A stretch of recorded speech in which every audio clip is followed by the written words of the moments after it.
Top quality और consistent performance के लिए सिर्फ सिल्वर पंप नाम याद रखना। अच्छी बात है, सैयद जवाद की बहुत स्ट्रॉन्ग फीलिंग्स है यहाँ पे। वो कह रहे हैं कि उनको जो गौ माता है उनको एक राष्ट्रीय पशु घोषित किया। आप एक ज्ञापन लेके जाइए, जितने कांग्रेस के जितने राज्य है ना, उनको कहिए कि वहां से शुरुआत कीजिए। ये नकली हिंदू हैं फिर। अरे क्योंकि आपका इतना नकली हिंदू है।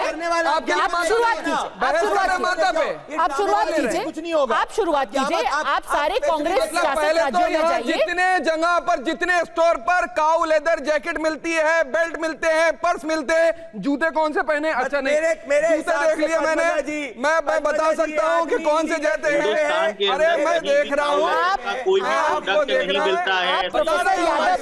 कम से कम अपने दस को समझ लीजिए और सुधार एक सेकंड भारत के अंदर आप प्रोफेसर यादव को बोलने तो दीजिए।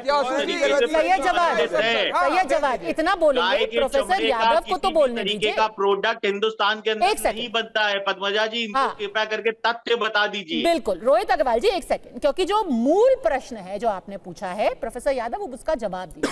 क्या जो भारतीय नागरिक सोचता है, रोहित अग्रवाल कह रहे हैं, क्या आप उससे जुड़े हुए ही नहीं, आप समझ नहीं पाए हैं। आपने कहा गौशाला से नहीं, गोबर से बदबू आती है। अरे उस गोबर का लेप लोग अपने आंगन में लगाते हैं, उसको आपने बोल दिया कि उससे बदबू आती है।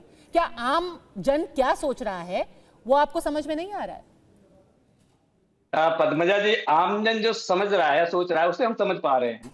पर रोहित भाई की बात को समझने में थोड़ा मुश्किल इसलिए हो रही है कि जिस मुख्यमंत्री ने इनके राष्ट्रीय अध्यक्ष पर लठ बजवाया हो, ठीक है, कहां लठ बजवाया है मैं उसका नाम भी नहीं बता सकता। अगर आप विजुअल्स देखेंगे पता चल जाएगा। अब रोहित भाई कहते हो लठ नहीं है साहब, वो तो फूल है। अब इनकी सोच कैसी है, कहां से इनके पास दिमाग आया, भगवान जाने। धर्मेंद्र भाई, लठ तो लठ ही होता है, और जब लठ बजा था ना तो वो न्याय दिलाने के लिए पार्टी के कमल को हम तो बाहर निकले थे ना सड़कों पे, आने के लिए सड़कों पे निकलना पड़ता है। आपके नेता तो सड़कों पे नहीं है। यही दिक्कत है ना, यही दिक्कत है। मैं वही कह रहा हूँ ना, लठ को एक फूल कह सकते हैं, अगर लठ को एक सद्भावना कह सकते हैं, लठ को एक भाईचारा कह सकते हैं। और लठ की जगह मैं बता नहीं पा रहा हूँ, बार बार बोलने का मन हो रहा है पर बोल नहीं पा रहा हूँ। ये रोहित अग्रवाल जी का चरित्र है पूरे देश की राजनीति के लिए, जो बहुत ही खतरनाक है। और रोहित जी भारतीय जनता पार्टी के कमल को खिलाने के लिए कीचड़ का टेंडर लेकर घूम रहे हैं। ये देश और प्रदेश की जनता जानती है। आज ही जयंत जी ने कहा है कि जो भारतीय जनता पार्टी ने सड़क और छत के ऊपर नमाज पढ़ने के लिए मना किया वो गलत है। क्या इस पर इनका स्टैंड क्लियर होगा भारतीय जनता पार्टी के साथ? ये बताएंगे रोहित जी आपके चैनल पे कि अपने राष्ट्रीय अध्यक्ष जी के साथ हैं कि नहीं है? तो आपको समझना होगा, इस देश के फैब्रिक को समझना होगा, देश के भाईचारा को समझना होगा। लेकिन भारतीय जनता पार्टी का चुनाव चिन्ह बिना कीचड़ के जब खिल नहीं सकता, तो उनकी मजबूरी है कीचड़ में रहना। तो वो तो कीचड़ के बाहर आ ही नहीं सकते। इस देश के भाईचारे को तोड़ने का काम भारतीय जनता पार्टी करती है। जब मुगल थे इस देश के अंदर तो उनके साथ मिलके सत्ता की मलाई चाटी।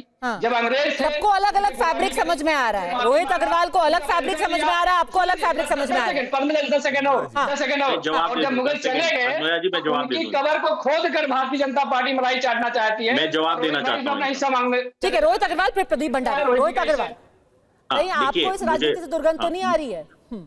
नहीं, देखिए एक बात बिल्कुल साफ है कि समाजवादी पार्टी जितना कीचड़ फैलाएगी उतना बेहतर नल का जल देगा, और उस जल में कीचड़ में जल का बहाव करके और कमल खिलेगा। तो इसलिए ये पूरी तरीके से कीचड़ फैलाते रहे, हमें कोई फर्क नहीं पड़ता है। दूसरी बात ये है पद्मजा जी, इन्होंने कहा कि माननीय जयंत चौधरी जी के ऊपर लठ बजे, बिल्कुल लठ बजे भाई साहब, और वो दलित बेटी को न्याय दिलाने गए थे तब लठ बजे थे। और हमने सड़कों के ऊपर संघर्ष किया था दलित न्याय के लिए। आपने क्या किया था? आपने गेस्ट हाउस कांड किया था दलितों की सबसे बड़ी नेता के ऊपर। तो आपको ये समझना भारतीय जनता पार्टी ने दलितों को न्याय दिलाने के लिए तो आपके नेता कब बाहर आएंगे आपके नेता? और एक बात और आपको समझना पड़ेगा कि भाई साहब, हम अपने नेता का ही पक्ष के लिए यहाँ पे आए हैं, और हमारे नेता ने साफ किया है कि अगर ईद के ऊपर नमाज पढ़ी जानी है तो वो नमाज पढ़ी जानी चाहिए, और किसी भी तरीके का भ्रम का माहौल नहीं फैलाना चाहिए। तो हमारे नेता, हमारी दोस्ती भारतीय जनता पार्टी से एक अच्छे दोस्त वाली है, जहाँ पे अपने दोस्त को हम सही सलाह देते हैं और समय समय पर उनका चेक भी करते रहते हैं। बता दीजिए प्रदीप भंडारी, दोस्ती दोनों तरफ से है ना? नहीं पूरी तरीके से, पर मैं इनकी पहले एक बात कहना चाहता हूं भाई, आज ये निर्णय होगा पद्मजा जी, हम तो उत्तर प्रदेश से आते हैं और उत्तर प्रदेश में हर सनातनी गाय को अपनी माता मानता है। पहली चीज ये आरटीआई है जिसके अंदर हिंदुस्तान काऊ मीट को एक्सपोर्ट नहीं करता है। 2017 की जून की इंडियन एक्सप्रेस की रिपोर्ट है, काऊ लेदर इंडस्ट्री के अंदर काऊ को यूज करने पर बैन लगा है और उसके कारण लेदर के इंडस्ट्री के अंदर कई जगह पे लेदर के लोगों को अपना बिजनेस भी चेंज करना पड़ा है। अब इन्होंने पूछा हमने क्या किया गौ माता के लिए, per cow per day taking care amount farmer का 66% हमने बढ़ाया। हर डिस्ट्रिक्ट के अंदर हेल्प डेस्क के काऊ प्रोटेक्शन के लिए जो है वो जो गौ माता को संरक्षण दे रहे हैं उसको पैसे कमा रहे हैं। 3,450 बैंक सबने बनाए, 200 रुपए पर महीना हर किसान को जो गौ माता का ध्यान रखता है। एक गौशाला में कितनी अब आप बता दो यदुवंशी कि गौ माता क्या बदबूदार है आपके लिए? क्या कसाई खाना बदबूदार है कि नहीं है? अगर गौशाला आपके लिए बदबूदार है तो कसाई खाना क्या है? गौ माता से प्रेम है, नहीं, कसाई खाना क्या है? अगर गौशाला बदबूदार है तो कसाई खाना क्या है? कितना रुपया देते हैं? अरे बताओ ना, कसाई खाना पे तो नहीं बोल पा रहे हो, क्यों नहीं बोल पा रहे हो? नहीं, कसाई खाना क्या है?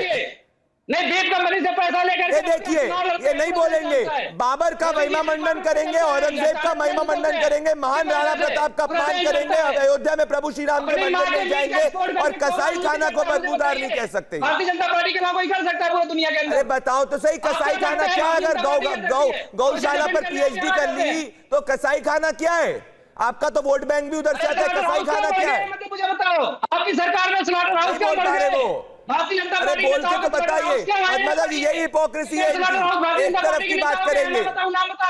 आप एक काम करो, उत्तर प्रदेश में हर जिले में जा जाके बोलो गौशाला अगर आपको लगता है कि बदबूदार जगह, उत्तर प्रदेश की जनता आपको जवाब दे देगी।